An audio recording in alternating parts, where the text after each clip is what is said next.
Bollywood silver screen presenting Mobius. इस कहानी की शुरुआत में हमें डॉक्टर मॉबियस को दिखाया जाता है जो अपनी टीम के साथ घने जंगलों के बीच में चट्टानों के पास जाते हैं। दरअसल ये वो जगह है जहां पर बैट्स रहते हैं और ये आम बैट्स नहीं हैं बल्कि इन्हें वैम्पायर बैट्स कहा जाता है। इसके बाद मॉबियस अपने हाथ पर एक कट लगाते हैं और जब उनका खून निकलता है तो उस खून की खुशबू से सभी बैट्स उनके ऊपर हमला कर देते हैं। और यहाँ से कहानी जाती है अतीत में, यानी कि 25 साल पहले, जब डॉक्टर मॉबियस को दिखाया जाता है जो एक छोटे बच्चे हैं। उन्हें एक रेयर ब्लड डिजीज है जिसकी वजह से वो अच्छे से चल भी नहीं पाते, इसीलिए उन्हें हॉस्पिटल में रहना पड़ता है। और अब हॉस्पिटल में एक और बच्चा आता है जिसका नाम लूसियन है।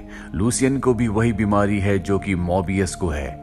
अब लूसियन जिस बेड पर होता है उस बेड पर पहले मॉबियस का एक और साथी जिसका नाम माइलो था वो रहा करता था, इसीलिए मॉबियस उसका नाम भी माइलो रख देता है। और एक दिन माइलो की मशीन्स काम करना बंद कर देती है, आसपास कोई भी नहीं होता, इस वजह से वो बेहोश हो जाता है। मॉबियस एक स्प्रिंग की मदद से उसकी मशीन को ठीक कर देता है जिससे माइलो होश में आ जाता है। डॉक्टर को जब ये बात पता चलती है तो वो हैरान हो जाते हैं क्योंकि मशीन बहुत ज्यादा कॉम्प्लिकेटेड थी।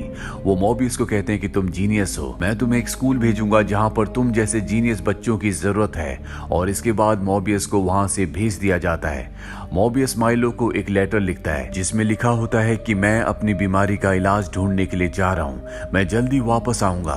कहानी वापस प्रेजेंट टाइम में आती है, यानी कि 25 साल बाद, जहां पर दिखाया जाता है कि अब मॉर्बियस एक बहुत बड़ा साइंटिस्ट, एक बहुत बड़ा डॉक्टर है और उसने एक आर्टिफिशियल ब्लड बनाया है जिसकी वजह से उसे नोबेल प्राइज दिया जा रहा होता है। लेकिन मॉबियस मना कर देता है। मॉबियस के साथ उसकी कोलिग भी काम करती है जिसका नाम मार्टिन है। मार्टिन देखती है कि मॉबियस ने एक फिश टैंक के अंदर बहुत सारे बैट्स को कैद किया हुआ है जो कि इलीगल है। ये वही बैट्स हैं जो मॉर्बियस उन घने जंगलों से यहाँ पर लेकर आया है। वो मॉबियस को कहती है कि तुम्हारी नौकरी जा सकती है, लेकिन मॉबियस को इन बातों की परवाह नहीं होती और वो मार्टिन को बताता है कि बैट्स के अंदर एक खास क्वालिटी होती है, वो सिर्फ ब्लड पीते हैं जिसे उनका खास तरह का सलाइवा डाइजेस्ट करता है। और अब मैं अपने डीएनए को बैट्स के सलाइवा के साथ मिक्स करके एक सीरम बनाऊंगा ताकि मेरी और मेरे बचपन के दोस्त माइलो की बीमारी का इलाज हो सके। और अब उसका सीरम बन के तैयार हो जाता है। वो उस सीरम को एक सफेद रंग के चूहे के अंदर इंजेक्ट करता है जो कि उसका सब्जेक्ट है, लेकिन कुछ ही देर बाद उस चूहे की मौत हो जाती है। इस बात से मॉर्बियस बहुत दुखी हो जाता है। वो कहता है कि मैंने अपने दोस्त माइलो को वादा किया था कि मैं उसे ठीक करूंगा, मैं किसी भी कीमत पर उसे ठीक करना चाहता हूँ। यही हॉस्पिटल में उसकी एक पेशेंट भी होती है जिसकी अचानक से बहुत ज्यादा तबीयत खराब हो जाती है। मॉबियस उसके पास जाता है और उसे एक इंजेक्शन लगाता है जिससे वो कोमा में चली जाती है। अभी मार्टिन देखती है कि मॉबियस ने जिस चूहे के अंदर सीरम को इंजेक्ट किया था वो जिंदा हो गया है। ये देखकर मॉबियस बहुत खुश होता है। इसके बाद वो अपने बचपन के दोस्त माइलो के पास जाता है और कहता है कि बहुत जल्दी मैं अपनी और तुम्हारी बीमारी का क्योर ढूंढ लूंगा, मैं बहुत करीब हूँ। और अब मॉबियस और मार्टिन समंदर के बीचों बीच एक शिप के अंदर इस एक्सपेरिमेंट को अंजाम देना शुरू करते हैं क्योंकि ये इलीगल होता है। कुछ इंटरनेशनल ग्रुप्स ने इस काम के लिए फंडिंग की होती है। मॉबियस ने अपना सीरम बना लिया है जिसके बाद वो मार्टिन को कहता है कि तुम इस सीरम को मेरी बॉडी के अंदर इंजेक्ट करो। मार्टिन मॉबियस को एक बेड के साथ बांध देती है और इसके बाद उसकी बॉडी में उस सीरम को इंजेक्ट किया जाता है और अगले पल उसकी पूरी बॉडी हिलना शुरू हो जाती है। यहाँ पर जो सिक्योरिटी के लोग होते हैं उनमें से एक अंदर आ जाता है और हमें दिखाया जाता है कि मॉबियस अपने बेड पर नहीं है बल्कि वो ऊपर सीलिंग के साथ चिपका हुआ है, जिस तरह से एक बैट यानी कि चिमगादड़ चिपकता है। और तभी वो उस आदमी पर जो अभी अभी अंदर आया होता है हमला करके उसे मार देता है। मार्टिन बाहर जाकर अंदर से दरवाजा बंद कर देती है और यहाँ पर हमें दिखाया जाता है कि मॉबियस अब एक इंसान नहीं रहा बल्कि वो एक वैम्पायर बन चुका है क्योंकि उसने अपने सीरम को बनाने के लिए वैम्पायर्स बैट के सलाइवा को यूज किया था। और अब यहाँ पर बाकी लोग भी आ जाते हैं। वो देखते हैं कि मार्टिन बाहर है और मॉबियस क्लास के दूसरी तरफ वो मॉबियस को मारना चाहते हैं क्योंकि उन्हें समझ में आ चुका है कि एक्सपेरिमेंट पूरी तरह से फेल हो चुका है। मार्टिन उन्हें रोकना चाहती है, इसीलिए मार्टिन को धक्का देते हैं जिससे मार्टिन बेहोश हो जाती है, जिससे मॉबियस को बहुत गुस्सा आता है। वो गिलास तोड़कर इन सब के ऊपर हमला कर देता है और बिजली की रफ्तार से एक एक करके सबको मार देता है। कुछ देर बाद उसे होश आता है और वापस से वो इंसान बन जाता है। वो सीसीटीवी कैमरे की रिकॉर्डिंग में देखता है कि किस तरह से उसने सबको मार दिया।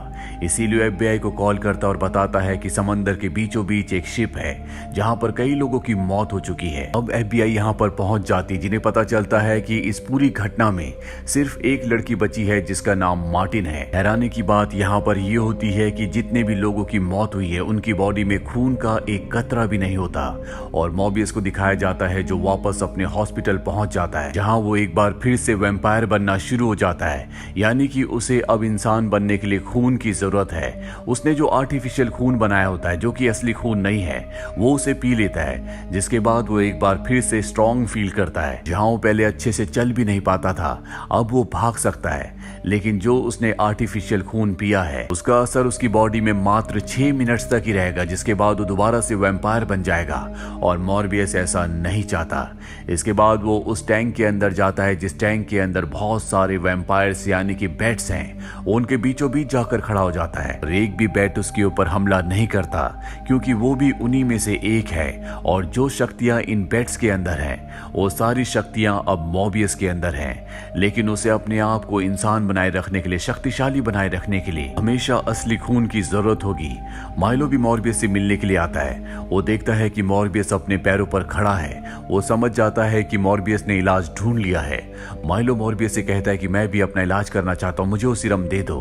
मॉर्बियस मना कर देता है। वो कहता है कि ये एक श्राप है। इसके बाद वो उसे अपना वैम्पायर वाला चेहरा भी दिखाता है और कहता है कि मैंने इलाज नहीं ढूंढा, बल्कि मैंने एक श्राप ढूंढा है। मैं नहीं चाहता कि तुम भी वही करो जो मैं कर रहा हूं। मैंने कई मासूम लोगों को मार दिया। मॉर्बियस माइलो को वहां से जाने के लिए कहता है। वहीं दूसरी तरफ हमें एक दूसरे हॉस्पिटल में मार्टिन को दिखाया जाता है, जिसके पास एफबीआई एजेंट्स आते हैं और उससे पूछते हैं कि उस दिन शिप में तुम कौन सा एक्सपेरिमेंट कर रहे थे, वहां पर क्या हुआ था।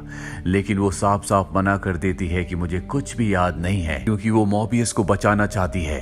वहीं उस हॉस्पिटल को जहां पर मॉर्बियस होता है, वहां पर एक नर्स को दिखाया जाता है जिसे एहसास होता है कि कोई उसका पीछा कर रहा है। और अगले पल एक वैम्पायर वाला हाथ आता है जो उसे मार देता है। मॉर्बियस उस वक्त उस बच्ची के पास बैठा होता है जो उसकी पेशेंट है, और तभी उसे कुछ सेंस होता है। जब वो बाहर जाता है तो उसे पता चलता है कि नर्स को किसी ने मार दिया। अब यहाँ पर मॉर्बियस के पास जितना भी आर्टिफिशियल खून होता है वो उसे एक बैग में रखकर यहाँ से निकलने लगता है।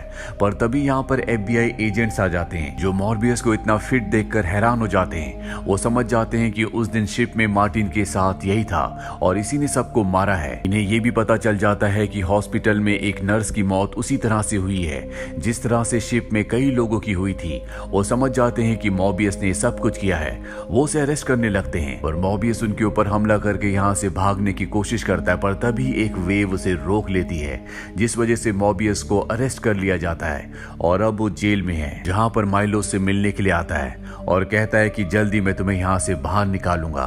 और जब वो जा रहा होता है तो हम देखते हैं कि माइलो जो पहले स्टिक के सहारे चलता था, अब वो नॉर्मली चल पा रहा होता है। साथ ही वो कुछ पी भी रहा होता है जो कि हो ना हो रक्त है, जिसका मतलब ये है कि माइलो ने भी अपनी बॉडी में उस सीरम को इंजेक्ट किया है, जिससे वो भी अब एक वैम्पायर बन चुका है। मॉर्बियस समझ जाता है कि हॉस्पिटल में जिस नर्स को मारा गया था उसे और किसी ने नहीं बल्कि माइलो ने मारा था, और अब वो माइलो को रोकना चाहता है। इसीलिए वो जल्दी वैम्पायर बन जाता है, क्योंकि उसके पास पीने के लिए खून नहीं होता, और जेल तोड़कर बाहर निकल जाता है, जहां पर वो अपनी वैम्पायर की यानी कि बैट की शक्तियों से ये सुन पाता है कि माइलो कहां पर है। वो माइलो के पास पहुंच जाता है और उसे समझाने की कोशिश करता है कि हमें आम मासूम इंसानों को नहीं मारना चाहिए, ये गलत है।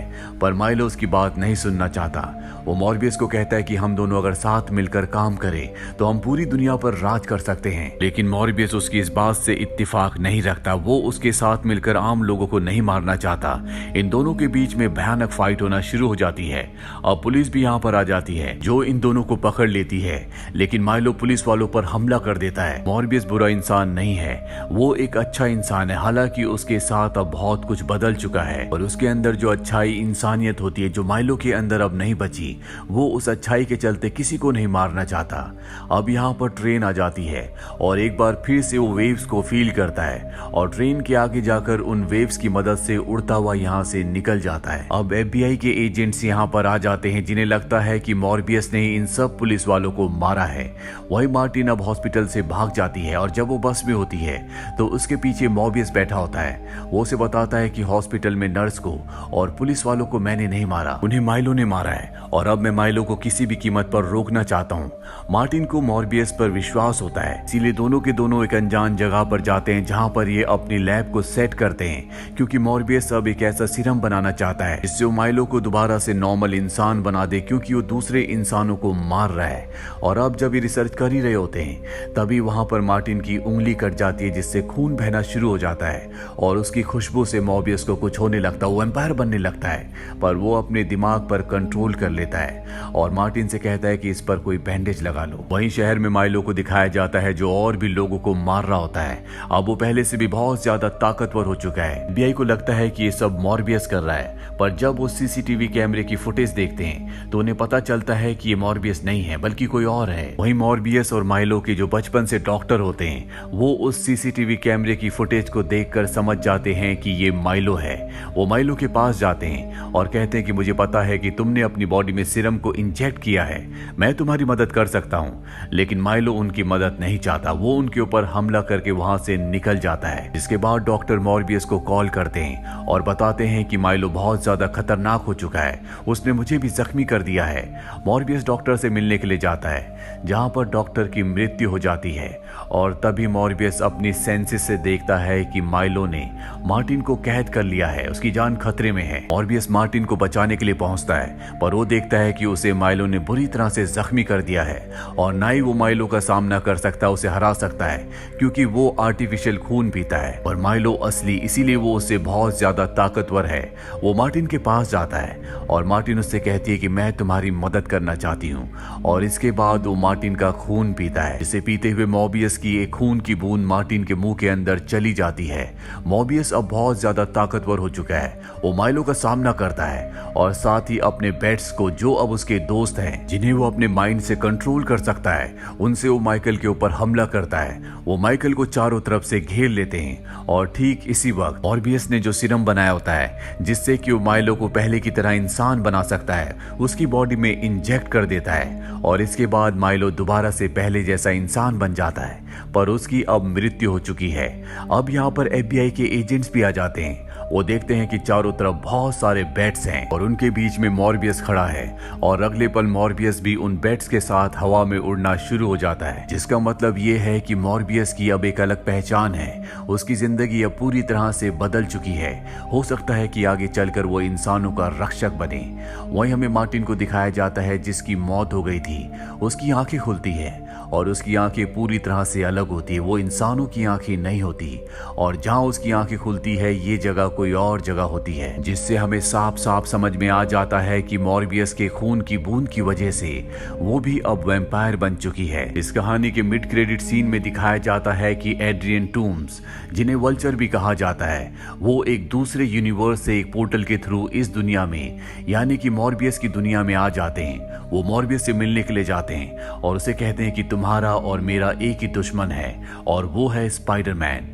इसी के साथ ये फिल्म, ये कहानी यहीं पर खत्म हो जाती है। ये फिल्म ईयर 2022 में रिलीज हुई थी। IMDb पर इसकी रेटिंग है 5.2। उम्मीद करते हैं कि ये कहानी आपको पसंद आई होगी।